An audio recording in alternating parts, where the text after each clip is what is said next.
இந்த வேல்யூக்கு சமமான பின்னம் என்ன அப்படின்னு சொல்லி கேட்டிருக்காங்க. ஆனா இதுல நமக்கு எப்படி கொடுத்துருக்காங்கன்னா 181818ங்கிறது ரிப்பீட்டடா வந்துகிட்டே இருக்கு. அப்ப இந்த இது இருக்கிற வேல்யூ வந்து நம்ம எக்ஸ்ன்னு வச்சுக்கிறோம். எக்ஸ் ஈக்குவல் டு 0.181818 அப்படியே போகுது.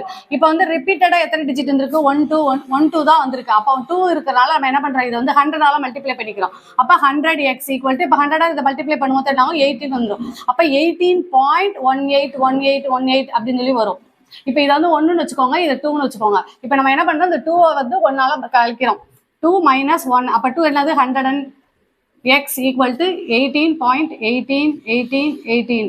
அப்புறம் x 1 வந்து x 0.181818. இப்ப இதை கழிச்சிங்கன்னா என்ன வரும்? இது வந்து 99 வரும். 99x. இப்ப இதை வந்து அப்படியே 18 வரும். 18.00 அப்படின்னு வந்துடும் நமக்கு.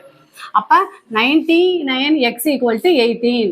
அப்ப x ஈக்குவல் டு 18/99. அப்ப இது எத்தனால போகும்? இது வந்து 2, இது 11. அப்ப x ஓட வேல்யூ என்னன்னா 2/11. அப்ப ஆப்ஷன் இதுக்குரிய ஆன்சர்.